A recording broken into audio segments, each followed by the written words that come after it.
우리가 하이델베르그 요리문답의 주제를 가지고 말씀을 나눈 지 오늘이 이제 5번째 시간이 되었습니다. 여러분, 우리가 지난주로 하여서 1부를 마쳤습니다. 1부는 죄와 비참함에 대해서, 우리의 죄와 비참함이 얼마나 큰가라고 하는 그런 주제를 우리가 함께 말씀 속에서 다루었고요. 이제 그 주제를 우리가 발판으로 삼아서 그 죄와 비참함으로부터 하나님께서 우리를 어떻게 구원하시는가. 사실상 이 이야기는 독자적으로 이 하이델베르그 요리문답이 우리의 믿는 도리인 신앙의 교리를 만들어낸 것이 아니고, 사실은 이것이 로마서의 또 다른 버전이라고 생각하셔도 괜찮습니다. 바로 로마서의 그 흐름을 따라서 오늘 우리에게 이 교리들을 가르쳐 주고 있는 것이죠.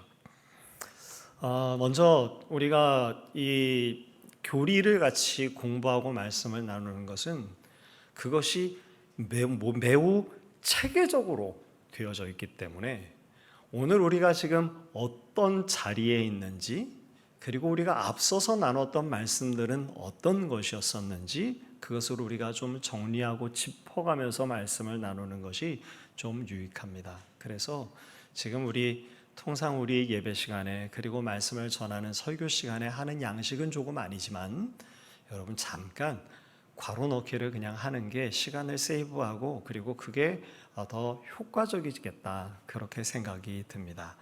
여러분, 주보에 삽입되어 있는 말씀 나눔지가 있습니다. 일면을 앞에 보시게 되면 거기 말씀 살피기라고 되어 있고 1번에 리뷰라고 되어 있습니다. 그래서 우리가 앞서 나눴던 그 우리의 교리의 내용들을 간단하게 좀 정리를 하면서 저는 괄호로 거기에 두었거든요. 2부 예배 시간에는 제가 이걸 다시 조금 설교하듯이 이야기했습니다. 그랬더니 너무 시간이 길어지더라고요. 그래서 지금 우리가 간단하게 괄호 넣기를 좀 해보겠습니다. 여러분께서 한번 이 괄호에 어떤 말이 들어가야 되는지 한번 상기해 보십시오. 그게 그렇게 어렵지는 않으실 겁니다. 첫 번째로 우리 하이델베르그 요리문답은 이렇게 시작하고 있었습니다. 우리의 진정한 위로가 무엇입니까? 라고 그렇게 시작하고 있었죠. 나의 몸과 나의 영혼이 나의 것이 아니고, 그리고 누구의 것이라는 것일까요? 예수 그리스도의 것이라는 것이 우리의 참된 위로라고 되어 있었습니다. 두 번째 한번 보시겠습니다. 우리가 죄와 비참 가운데 있다고 우리가 거듭 3주 동안 말씀을 나눴는데요. 여러분, 우리가 죄 가운데 있습니다. 어떤 차원에서 우리가 죄 가운데 있습니까? 첫 번째는 행동이라고 쓰셔야 되고, 두 번째 칸에는 태도라고 쓰셔야 됩니다. 예, 맞습니다. 우리 하나님께서 우리에게 주신 명령대로 우리가 다 지키지 못하는 면에 있어서, 그래서 행동이라고 하는 차원에 있어서 우리가 죄 가운데 있죠. 그런데 그것만이 아니고 우리의 부패한 본성 때문에 우리의 태도에 있어서도 우리가 죄 가운데 있습니다. 그리고 그러한 죄의 결과 우리가 비참함의 상태에 있습니다. 여러분, 이것도 두 가지의 차원에서 우리가 비참함의 상태 가운데 있는데, 첫 번째 칸에 들어갈 말은 어떤 것일까요? 무능력함입니다. 우리가 죄를 짓고 싶지 않아도, 나는 정말 죄를 떠나고 싶은데, 그런데 여러분, 그렇게 죄를 떠날 수 있는 능력이 우리 가운데 없죠. 이것이 우리에게 첫 번째의 비참입니다. 두 번째 비참은 이런 겁니다. 그저 실수 정도쯤에서 별것 아니면 좋겠는데, 우리의 죄의 그 결과가 참혹하리만큼 크고 무겁다라는 점에 있어서 우리가 비참한 거죠. 그래서 성경은 오늘 우리에게 먼저 특별히 요리문답은 우리가 죄와 비참의 상태 가운데 있다고 그렇게 했습니다. 그러면 질문을 던졌었죠. 몇 차례의 질문을 던졌습니다. 이렇게 우리가 좀 핑계하고 싶었던 거죠. 우리가 이 죄와 비참이라는 걸 인정하기가 얼마나 어렵겠습니까? 그러니까 이렇게 질문을 던지는 겁니다. 우리가 이렇게 죄와 비참에 빠진 건 하나님께서 우리를 좀 그렇게 부족하게 만드셔서 그런 거 아닙니까? 제작 결함 아닌가요? 이거 리콜하셔야 되는 거 아닙니까? 이렇게 우리가 묻고 싶은 것인데 여기에 대해서 어떻게 이야기했었습니까? 우리 하나님께서 우리를 지으실 때 부족한 상대로 창조하지 않고 우리를 하나님의 형상대로, 그리고 하나님의 통치를 우리로 대행하게 하셨잖아요. 그만큼 완전하도록. 그리고 우리 하나님께서 보시기에 좋았더라 라고 말씀하실 만큼 완전하게 창조하셨다고 말씀하셨습니다. 그러니까 하나님께서 우리를 그렇게 만들었다고 핑계할 수 없다는 거죠. 그러면 우리의 죄악은 도대체 어디서 말미암은 겁니까? 라고 하는 그런 질문에 우리의 죄와 비참함은, 여기에 이 괄호는 어떻게 될까요? 아담과 하와가 괄호에는 자유의지가 들어가야 됩니다. 자유의지를 사용해서, 그래서 의도적으로, 우연히 실수로가 아니고요, 아담과 하와가 자기 자신에게 주어진 그 자유의지를 사용해서 의도적으로 하나님을 배반했고, 그 결과 우리의 본성이 심히 뭘까요? 부패하게 됐습니다 라는 것이 맞습니다. 마지막 대목에서 우리는 이런 질문을 던졌습니다. 좀 하나님께서 우리를 이렇게 심판하지 않고 그냥 좀 넘어가시면 안 됩니까? 그런 우리가 질문을 던졌었죠. 그런데 우리가 요리문답을 공부하면서 말씀 속에 발견한 결론이 무엇이었습니까? 하나님의 죄에 대한 분명한 반응이 있다라는 거였어요. 하나님께서 죄에 대해서 분명하게 반응하는, 반드시 반응하시는 반응이 있는데 그것은 무엇이었는가 하면 죄에 대해서 우리 하나님은 심히 진노하신다고. 이것은 요리문답의 말이 아니라 성경이 우리가 말하는 것이었죠. 심히 진노하시고 그 죄들에 대해서 우리 하나님은 어떻게 하시는가? 형벌하신다라고 말씀을 드렸습니다. 그리고 이것은 하나님의 자비와 모순되지 않습니다. 우리는 자비로 하나님의 공의를 이렇게 덮어 쓰려고 하죠. 그런데 우리 하나님은 그렇지 않으시다라는 겁니다. 한편으로 자비하시면서 한편으로는 의로운 분이셔서 하나님은 우리의 죄에 대해서 반드시 진노하시고 그리고 그 죄에 대해서 형벌하신다라는 게, 여러분, 우리에게 그렇게 익숙하게 많이 듣는 이야기는 아닐 수 있겠으나 그러나 그것이 분명한 성경의 진리였었습니다. 이렇게 해서 우리가 하이델베르그 요리문답의 일부를 끝냈습니다. 죄와 비참함이 얼마나 큰가라고 하는 바로 이 대목을 우리가 함께 그렇게 말씀을 나눴던 거죠. 사람은 타락해서 죄를 지을 수밖에 없었고 하나님의 진노와 형벌을 피할 길이 없었습니다. 그런데 그 가운데서도 계속해서 우리는 질문을 던지는 거죠. 피할 길을 찾는 겁니다. 핑계거리를 찾는 겁니다. 우리가 앞서 살폈었지만 어떤 질문을 계속 던졌었던가요? 하나님께서 우리 좀 그렇게 만든 거 아니었습니까? 할 수 없는 우리한테 자꾸 하라고 명령하시고 할 수 없어서 못하는데 그걸 못했다고 징벌하시면 그럼 그건 우리 하나님께서 좀 부당하신 거 아닌가요? 라고 하는 질문도 요리문답을 통해서 던지고 그에 대한 답을 살폈었습니다. 하나님 좀 자비하시잖아요. 그냥 좀 넘어가 주시면 안 됩니까? 라고 하는 그런 대목도 우리가 살폈죠. 그 결론이 어떤 것이었습니까? 그 결론은 이런 것이었습니다. 그런 질문을 던질 때마다 성경은 그렇지 않다라고 우리에게 이야기하면서 우리의 죄와 비참에 대해서 핑계할 길이 없다고 성경은 우리에게 이야기를 들려준 것이었죠. 이제 오늘 우리가 공부할 12문부터 15문까지의 말씀은 이런 겁니다. 자, 여러분 생각해 보시겠습니까? 우리가 우리의 죄와 비참에 대해서 핑계할 길이 없습니다. 그러면 어떻게 할까요? 그냥 어쩔 수 없나 보다. 그리고 포기하고 그냥 그대로 받아들이시겠습니까? 하이델베르그 요리문답의 12문은 바로 그 장면에서 더 이상 피할 길이 없고 핑계할 길이 없는데 그런 가운데서도 다시 묻고 다시 길을 찾는 그런 질문입니다. 12문은 바로 이런 이야기인 거죠. 궁지에 몰려서 우리가 죄와 비참에서 피할 길이 없구나. 도대체 어디서도 핑계할 길이 없구나. 그래서 두 손 들고 항복하면서 이렇게 말하는 거죠. 우리가 형벌을 받아야 된다라는 거, 그건 마땅한 일인 것 같습니다. 그런데 그렇지만 그래도 어떻게 이 형벌을 피할 수 있는 길은 없는 겁니까? 어떻게 다시 하나님의 은혜를 입을 수 있는 길이란 없는 겁니까? 이렇게 비명을 지르듯 묻고 있는 게 바로 12문입니다.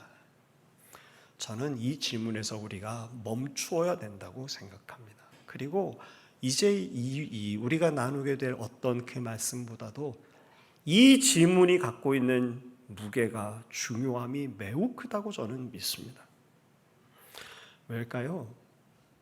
사람들은 보통 이렇게 질문하지 않기 때문에 그렇습니다.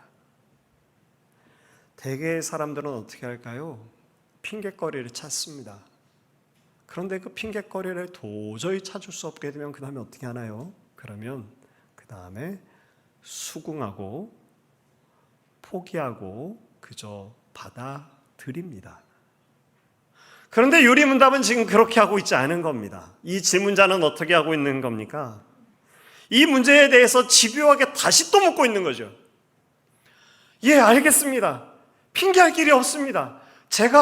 우리가 우리의 죄 가운데 있으면서 비참함 가운데 거할 수밖에 없습니다. 그래서 우리가 하나님의 진노와 형벌을 받는 게 마땅합니다. 그런데 그래도 어떻게 이 형벌을 피할 수 있는 길 정말 없습니까? 어떻게 다시 하나님의 은혜를 얻을 수 있는 길은 진짜 없는 겁니까?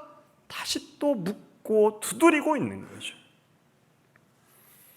죄와 비참함의 이 엄중한 사실을 직시하게 된다면 이것이 얼마나 무거운 것인가, 이것이 얼마나 두려운 것인가를 만일한다면 그렇게 질문을 하지 않을 수 없을 것이기 때문에 그런 거죠. 사람들이 이렇게 질문하지 않는 이유는 아마 첫 번째로 우리들이 영원한 것에 대해서 관심이 없기 때문이 아닐까 생각합니다. 여러분, 우리가 그렇지 않습니까? 저도 그렇고요. 우리의 관심이 주로 어디에 있습니까? 여러분, 자녀에게 우리의 관심이 있죠. 우리의 자녀들이 잘 돼야 될 텐데, 제가 어떻게 좀 잘 커야 될 텐데, 저 아이에게 혹시 필요한 게 뭐가 있을까? 기타 등등. 자녀에 대해서 우리의 첫 번째 가장 큰 관심이 있습니다. 그리고 우리는 우리의 눈에 보이는 것들에 대해서 우리의 관심이 많습니다. 내 자산이 어떻게 하면 늘어날 수 있을까? 저기에 투자하는 게 맞을까? 아니면 이곳에 투자를 해야 될까? 내가 지금 손실 본 걸 어떻게 해서 만회하지? 지금 나는 이런데 후에는 나는 어떻게 해서 조금 더 나은 삶을 살 수 있을까? 기타 등등.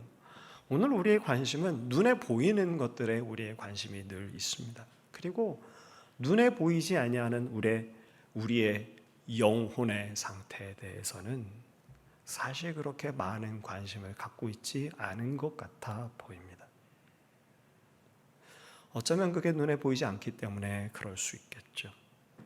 그리고 우리의 영혼의 상태가 죄와 비참의 상태 가운데 있는지조차도 알려고 하지 않습니다. 아니, 우리의 영혼의 상태가 우리의 영원한 우리의 삶의 순간순간들이 죄와 비참함이라고 하는 상태에 있다라는 것을 안다고 할지라도 그것에 대해서 그다지 개의치 않는 것 같아 보입니다. 어쩌면 그 이유는 그 죄와 비참함이라는 것이 그다지 피부에 와닿지 않고 그것이 엄중하지 않게 느껴지기 때문에 그런 것일 것입니다. 그리고 안타까운 것은 이런 것이죠. 그 죄와 비참함이라는 것이 얼마나 참혹하고 엄중한 것인가를 알지 못하고 있는 상태 속에서 복음이 들려지는 겁니다. 목마름이 없습니다. 이 죄와 비참함에서 벗어나고자 하는 비명을 한 번도 질러본 적도 없습니다. 이것이 얼마나 엄중한지도 알지 못합니다. 그런데 그런 상태에서 복음이 들려집니다. 주 예수를 믿으라, 그리하면 구원을 얻으리라. 자, 사랑하는 성도 여러분, 그렇게 들려진 복음이 어떤 가치와 어떤 무게를 갖게 됐을까요? 나는 나의 죄와 비참에 대해서 신음한 적도 신음 한 번도 내질러 본 적이 없는데, 그 엄중함에 대해서 안 적도 없는데, 주 예수를 믿으면 구원을 얻을 것이라는 복음이 들려집니다.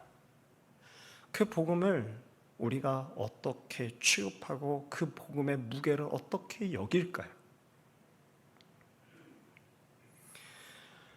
소위 값싼 복음이라고 하는 그런 말들이 회자되는 그런 시대입니다. 그건 다른 게 아니라 바로 이런 겁니다. 복음이 한없이 가볍게 여겨지는 거죠. 얼만큼 가볍게 여겨지게 될까요? 저는 그런 경우들을 많이 봤습니다. 교회 다녔거든요. 예수님 믿었거든요. 그래서 잘 될 줄 믿으셨는가 봅니다. 그런데 사업이 잘 안 되시는가 봐요. 사업이 망했어요. 그랬더니 어느 날부턴가 신앙을 떠나시더라고요. 찾아가셔서 신방을 하고 위로하고 함께 기도하다가 본심을 나타내셨습니다. 제가 예수를 믿고 나서 믿기 이전보다 더 어려워졌습니다. 그래서 전 이제 신앙생활을 하지 않으려고 합니다. 전도사님 안타까우시겠지만 너무 신경 쓰지 마세요. 괜찮아요. 나름대로 저를 위로해 주시면서 그러는 예들을 적지 않게 경험했었습니다. 복음의 무게와 복음의 가치가 얼만큼 정도쯤을 갖고 있는 걸까요? 내가 원하는 바가 되어지고 되어지지 아니하는 것에 의해서 그 가치가 버려질 수 있을 만큼의 가벼운 무게를 가졌다라는 거 아닙니까? 아니 여러분, 제가 이제 말씀드릴 경우에 비한다면 이거는 세 발의 피입니다. 자녀가 진학을 앞둬서 고등학교 3학년이 됩니다. 이제 고등학교 3학년 진학을 해야 돼서 주일마저도 공부해야 되는 바로 그 사실, 그 현실 때문에 하나님 앞에 예배하지 않고 주님을 등지는 것에 대해서 허용을 합니다. 여러분, 이 복음의 무게는 도대체 얼만큼의 무게를 가지고 있는 겁니까? 심지어는 조금 피곤해도, 조금 내 마음에 들지 않아도, 조금 내가 바빠도 그저 우선순위에서 뒤로 얼마든지 뒤로 제쳐둘 수 있는 하나님을 믿는 믿음이라고 하는 이 복음의 무게는 도대체 얼만큼의 무게를 갖게 된 것일까요? 죄와 비참함의 이 엄중함에 대해서 전혀 생각해 본 적도 없고 그것을 직면해 본 적도 없고 그래서 그 일들 가운데 신음해 본 적도 없는 가운데 그저 우리의 귓가에 솜사탕처럼 달콤한 영접 기도를 하기만 하면 하나님께서 당신을 하나님의 자녀로 삼아 주실 겁니다 라고 하는, 그래서 신앙생활을 하는 것, 믿음을 따라 사는 것을 한없이 말랑말랑하기만 한 것으로 소개하는 그런 복음 속에 우리가 복음을 과연 어떠한 무게로 우리가 받아들일 것인가 라고 하는 그런 질문을 저는 이 12문의 이 질문자의 질문과 질문의 태도 속에서 다시금 생각해 보지 않을 수 없는 겁니다. 하나님의 진노와 형벌을 피할 수 없습니다. 핑계할 길이 도대체 없습니다 라고 하는 그런 답을 받았음에도 불구하고 지금 질문자가 질문을 멈추지 않고 있는 거 아닙니까? 우리가 형벌을 받는 건 마땅한 일입니다. 그렇지만 어떻게 이 형벌을 피할 길이 없습니까? 얼마나 절박한 것이었을까요? 어떻게 다시 하나님의 은혜를 입을 방법이 없습니까? 라고 하는 이 질문 속에 먼저 오늘 우리가 멈추어 서서 이 지문이 갖고 있는 의미가 어떤 것일지 먼저 그것을 다시 우리의 마음 가운데 새겨볼 수 있는 저와 여러분이 되게 되시기를 저는 간절히 소망합니다. 질문자의 질문의 이 태도, 질문의 내용을 통해서 이 죄와 비참함이라고 하는 엄중함에 대해서 비상하고 있는, 각성하고 있는 질문자의 그 마음을 우리가 헤아릴 수 있습니다. 그리고 그 질문에 대한 답은 무엇이었을까요? 여러분이 가지고 계시는 말씀 나눔지에 12문의 답을 같이 한번 한 목소리로 읽어보도록 하겠습니다. 함께 읽겠습니다. 하나님께서는 자신의 의가 만족되기를 원하십니다. 따라서 우리는 우리 스스로든 아니면 다른 이에 의해서든 죗값을 완전히 치러야 합니다. 여러분, 이 질문이 어떤 것이었는가 하면 영원한 이 형벌을 받는 것이 마땅하지만 그런데 이 형벌을 어떻게 좀 피할 수 있는 길 없습니까? 우리가 다시 어떻게 하나님의 은혜를 받을 수 있는 길이 정말 없는 겁니까? 라고 묻는 질문이었었어요. 그런데 이 질문에 대한 답을 보십시오. 그 길이 있다는 겁니까? 아니면 없다는 겁니까? 형벌을 피할 수 있는 길이 있다는 건가요? 다시금 하나님의 은혜를 입을 수 있는 방법이 없다는 건가요? 다만 이 질문의 답은 한 가지 원칙 같은 한 가지 하나님이 어떤 분이신지를 우리에게 들려주고 있습니다. 하나님은 어떤 분이신가? 하나님은 자신의 의가 만족되셔야 되는 분이라고, 하나님의 의가 만족되어져야 한다고 지금 우리에게 말해주고 있는 거죠. 오늘 우리가 나훔서의 말씀을 읽었는데요. 나훔서의 말씀, 제가 생각하기에 나훔서 1장 우리 2절부터 7절까지의 말씀도 좀처럼 설교의 본문으로는 택하지 않을 그런 본문이 아닐까 싶습니다. 그런데 여러분, 우리가 함께 읽었습니다. 여기에 등장하고 있는 우리 하나님은 어떤 분이십니까? 여러분, 2절, 3절의 말씀을 한번 보십시오. 2절 말씀을 보면 우리 하나님을 이렇게 소개하고 있습니다.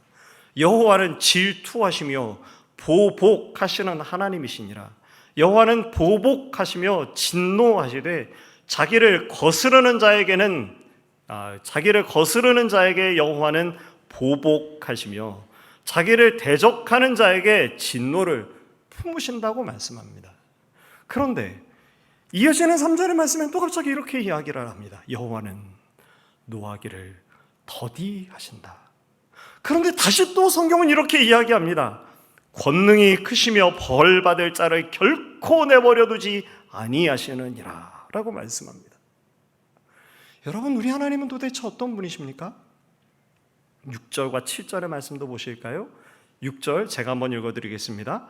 누가 능히 그의 분노 앞에 서며 누가 능히 그의 진노를 감당하랴. 그의 진노가 불처럼 쏟아지니 그로 말미암아 바위들이 깨지는도다. 7절 여러분께서 한번 읽어주십시오. 시작.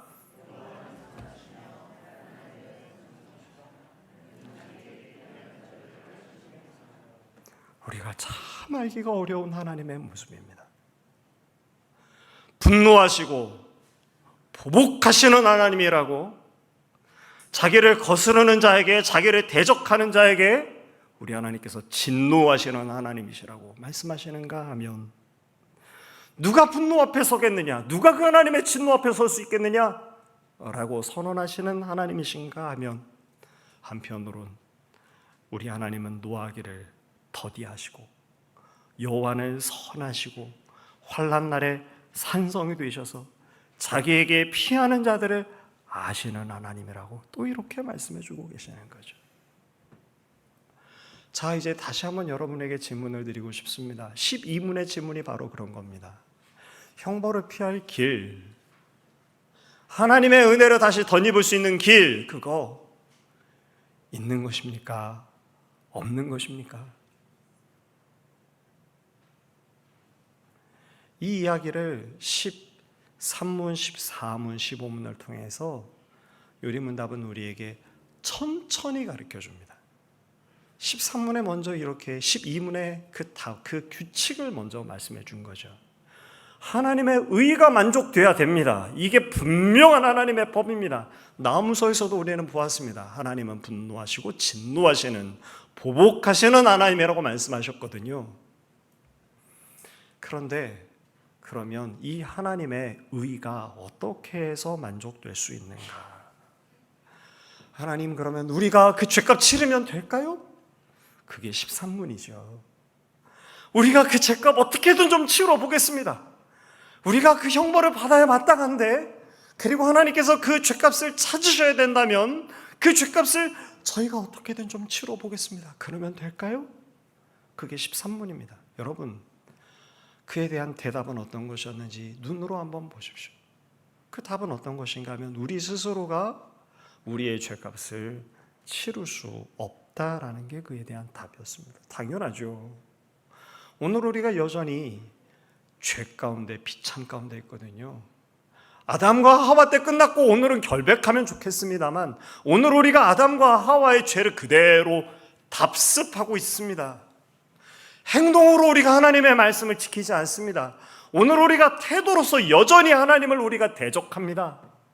그럼 오늘 우리가 무슨 수로 우리의 죄를, 그 값을 치를 수 있을까요? 우리 스스로가 이 죄의 값을 치를 수 없다라는 것이 분명해지자 질문자는 다시 또 이렇게 질문을 합니다. 우리 스스로가 할 수 없다면 그럼 어떻게 하나님의 의로 만족시킬 수 있습니까? 어떻게 해서 우리의 죄값을 치를 수 있습니까? 다른 피조물로는 될까요? 짐승을 잡아서라도 제사를 드리면 될까요? 여러분, 그렇습니다. 물론 구약 성경을 보면 구약 성경에 잠시, 잠깐 이 속죄의 의미를 가르치기 위해서 우리 하나님께서 짐승 제사를 통해 우리 하나님께서 우리 하나님이 어떤 분이신지를 가르치신 적이 있습니다. 그러나 여러분, 그 짐승 제사가 폐지됐다고 성경은 우리에게 말씀을 들려주죠.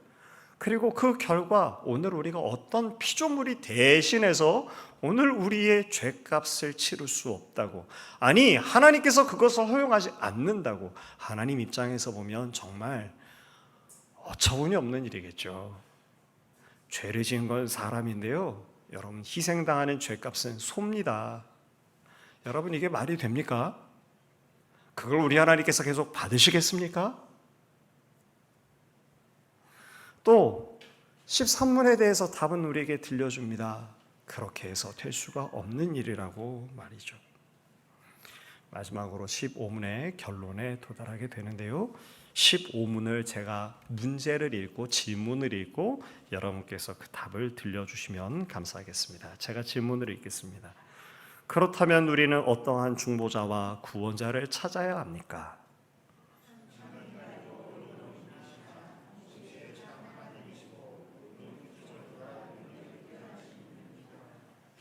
예, 그렇습니다. 인간으로서 우리가 우리의 죄값을 우리 하나님 앞에 치룰 수가 없습니다. 그러니 우리 스스로 죄값을 치룰 수 없는데, 그렇다고 해서 어떤 다른 피조물이 될 수도 없는 거죠. 이 딜레마 속에서 풀 수 있는 유일한 한 가지의 방법은 참 인간이되 아무런 흠도 죄도 없는 의로운 이가 필요합니다. 그리고 모든 이들의 그 죄악을 감당하기 위해서 어떤 피조물로서는 아니 되겠으나 오직 참 하나님만이 바로 이 중보자, 그러니까 오늘 우리와 우리 하나님을 화해하도록 하는 중보의 역할을 감당할 수 있다고 지금 요리문답은 우리에게 가르쳐 준 것입니다. 지난 수요일 우리 순장 모임에서의 이야기를 조금 다시 또 들려드리려고 합니다. 말씀을 여기까지 이렇게 공부했어요. 그리고 여러분께서도 기억하시겠지만 지난주에 예고를 해드렸었죠. 여러분, 죄와 비참함에 대해서 3주간 말씀을 나누는 게 힘드셨죠? 그런데 이제 여기까지가 끝입니다. 이제 이 죄와 비참 끝에 그러면 우리가 어떻게 구원을 얻을 것인가가 다음 주부터 시작됩니다. 그렇게 예고를 해드렸었습니다. 그런데 여러분은 어떠신가요? 여러분 안에 있는 그 답답함이 전부 해소되셨습니까? 순장 모임 가운데서도 우리 순장님들도 이구동성으로 같은 말씀을 하셨어요. 이제 구원의 길이 좀 와서 가슴이 좀 시원해지나 했는데 아직은 좀 아닌 것 같고 그저 한 줄기 빛이 비춰지는 정도쯤에 불과한 것 같습니다. 네, 맞습니다. 유리문답이 그렇게 우리에게 가르쳐주고 있습니다. 여러분, 사실상 저와 여러분은 우리가 이 죄와 비참함에서 어떻게 구원 얻는가를 모르는 사람들이 아닙니다. 오늘 우리가 알고 있습니다. 주 예수 그리스도가 참 하나님이시요 참 인간이 되셔서 우리의 모든 죄를 담당하고 십자가에 죽으셨고 우리가 주 예수를 믿는 이들마다 그 은혜로 덧입는 걸 왜 우리가 모르겠습니까? 그런데 유리문답은 그걸 어떻게 가르치는가 하면 뜸을 들이면서 우리에게 가르쳐주고 있는 거죠. 전 그리고 이 뜸을 들이는 것이 얼마나 귀한지 모르겠습니다. 조금은 답답합니다. 그런데 여러분, 요즘은 패스트푸드 시대가 좀 지나서 이제 슬로우푸드라면서요. 제대로 소화가 되려면 시간이 필요하다면서요. 우리가 안다고 해서 아는 게 내게 되는 게 아니잖아요. 그렇죠? 우리가 연습 문제를 많이 풀어야 이해한 게 내게 되는 거 아니었습니까? TV에서 축구 선수들이 멋지게 플레이를 하는 걸 보고 플레이를 어떻게 하는 건지 알았다고 해서 그 플레이할 수 있는 능력이 내게 되는 건 아니잖아요.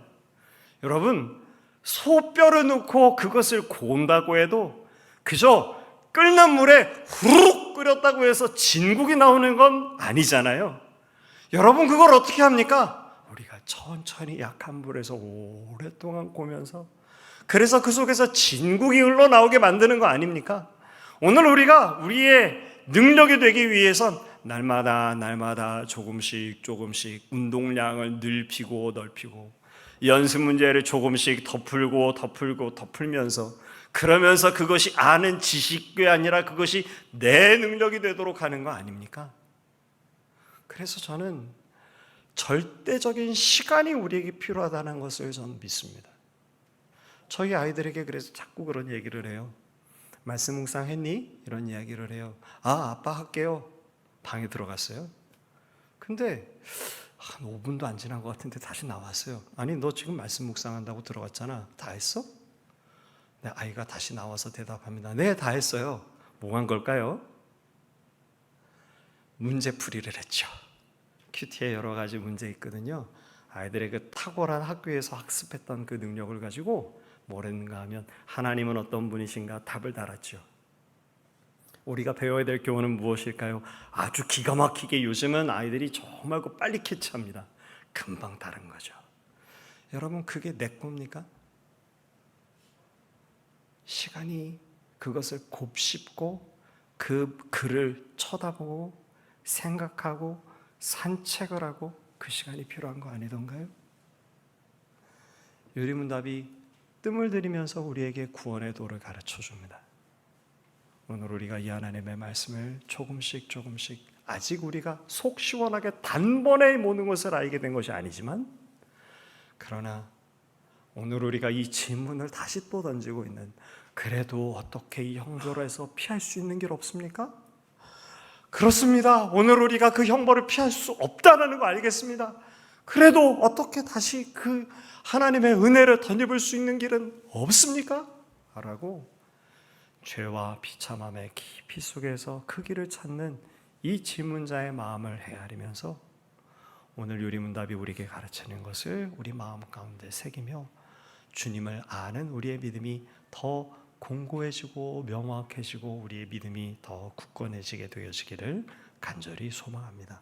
우리 같이 잠시 기도하겠습니다. 오늘 우리가 우리의 관심을 우리 하나님께로 모으기를 원합니다. 여러분, 우리의 시선은 늘 우리의 보이는 것에 집중되기 마련인 것 같습니다. 눈에 보여지고 측량되는 것에 우리의 관심이 있습니다. 영원한 것에 대해서 잘 관심 갖지 않습니다. 우리의 영혼의 상태 때문에 씨름하거나 씨름하지 않습니다. 우리의 영혼의 상태가 하나님 앞에 생동감이 없다라는 사실 때문에 좀처럼 잘 근심하지 않습니다. 근심하지 않으니 여러분 길도 잘 안 나오죠. 오늘 우리가 이 시간 같이 기도합시다. 하나님, 오늘 우리가 우리의 죄와 비참함이라고 했던 그 상태를 보았습니다. 그리고 하나님, 오늘 내 영혼의 상태를, 내 마음의 상태를 봅니다. 주님, 주 안에 우리의 영원한 것을 마음 가운데 두고 하나님의 도우심을 참으로 간구하고 구하는 우리가 되도록 아버지 도와주시옵소서. 우리 잠시 우리 같이 기도하겠습니다.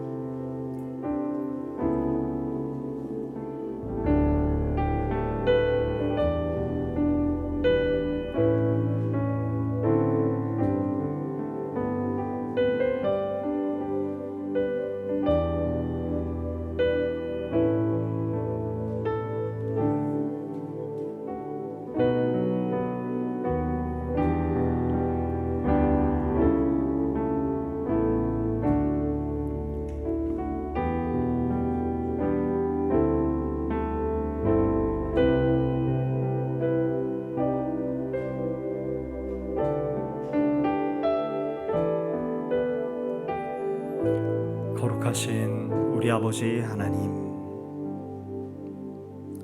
죄와 비참함 가운데에서 핑계할 길이 없는 것을 깨달았던 질문자가 하나님께로부터의 형벌을 피할 수 없음을 알면서도 다시 또 그 하나님 앞에 이 형벌에서 피할 수 있는 길은 없는지, 하나님의 은혜를 다시금 덧입을 수 있는 길은 없는지 참 지혜롭고 참 고귀한 질문을 그렇게 던지고 있었습니다. 눈에 보여지는 것들 때문이 아니라 눈에 보이지 아니하지만 참되고 영원한 바로 그것을 위해서 질문을 하고 있었습니다.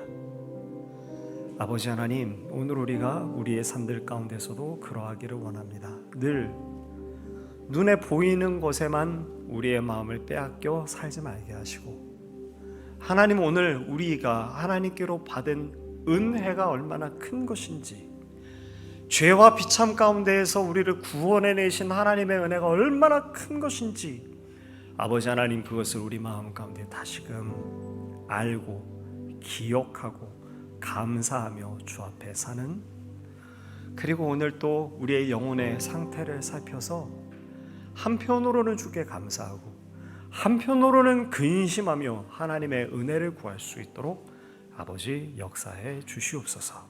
예수님의 이름으로 감사드리며 기도합니다. 아멘.